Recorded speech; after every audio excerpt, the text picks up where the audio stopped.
Coucou les amis. Ben évidemment, c'est encore moi, voilà. Toujours avec le sourire et le soleil et tout ce qu'il faut. Voilà. Parce qu'on doit lutter et faire tout ce qu'on peut pour être heureux. Croyez-moi, des fois c'est pas facile et vous le savez aussi bien que moi. J'aimerais que vous me donniez votre opinion sur cette affaire de Monsieur Ménard, maire, qui n'a pas voulu marier un OQTF. Un OQTF, je répète, qui avait un casier judiciaire jusque-là. Quand même, et pas des moindres. Moi, pour ma part, je trouve qu'il a eu raison. Voilà, parce que, faut pas faire l'amalgame. Vous voyez, faut pas faire l'amalgame. Voilà, et je sais reconnaître certaines choses aussi. Moi, je suis pas d'accord quand tu es au QTF et que tu as un casier judiciaire jusque-là, et tu viens à la mairie comme Doc Coronès pour te faire marier avec une petite. C'est évident que c'est pas de l'amour. Hein? Et le maire, c'est lui qui va au tribunal, et c'est lui qui va se prendre une moultaille, qui risque de faire la prison, et qui risque d'être inéligible. Alors ben voilà, où on va la France? Hein? Là voilà la France.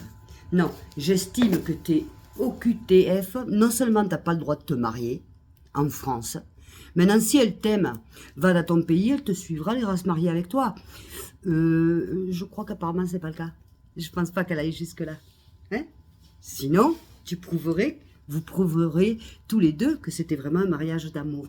Mais même si c'est amour ou pas d'amour, tu es au QTF. Donc ça veut dire que tu dois partir de France. Tu n'es pas le bienvenu pour beaucoup de raisons, notamment pour ton casier judiciaire, que même mon bras il n'est pas assez long. Et tu croyais quoi? D'aller te marier? Alors apparemment, d'ailleurs, il y a beaucoup qu'on parlait. Beaucoup de maires qui ont parlé, de maires qui ont dit que moi, ils ont dit, eux, je parle, hein, je n'aurais pas marié non plus, et d'autres, eh ben, ça se dit, ben, comme moi je ne veux pas les marier, j'envoyais mon adjoint. Non, les maires de France, vous prenez vos responsabilités, il ne faut pas envoyer l'adjoint, c'est trop facile. Vous prenez vos responsabilités, et c'est tout.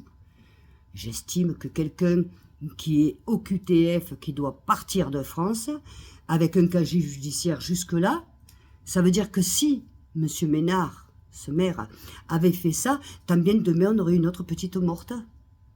Parce que croyez-moi, c'était pas un mariage d'amour. Il faut arrêter de prendre les gens pour des cons. Hein? Et si c'était un mariage d'amour, eh bien, elle va avec lui dans son pays et elle se marie, tout simplement. Il n'y a pas de problème. Non, c'est mon opinion, ça n'engendre que moi. Je sais, je vais me faire massacrer toujours par ma grande gueule, mais je dis ce que je pense. Vous voyez, autant je peux prendre parti pour un pays, pour certaines choses, pour des souffrances, pour tout, mais ça, excusez-moi du peu, je ne peux pas rester sans rien dire. Hombre, attends, c'est quoi ça? C'est quoi ce problème-là? C'est quoi? C'est le maire qui passe normalement aujourd'hui d'ailleurs au tribunal. Il risque 75 000 € d'amende, 5 ans de prison et inéligibilité. Pourquoi? Parce qu'il a fait son devoir de maire. Oh. Non, non, non, mais... Alors, le pire, ça serait que ce jeune couple, avec que ce UQTRF, voilà, vous m'avez compris, se touche 75 boules. 75 000 boules. Hein? Et que le maire se retrouve en prison, en plus. Non mais, on marche sur la tête. Là-dessus, je reconnais que le titre va bien. On marche complètement sur la tête. Il faut révolutionner cette justice de merde. Mais on va où, là? On fait quoi? On fait comment? Voilà, c'était mon tout petit peu coup de gueule. Je vous aime très fort. Continuez à vous abonner. Je vous aime. Ciao, ciao.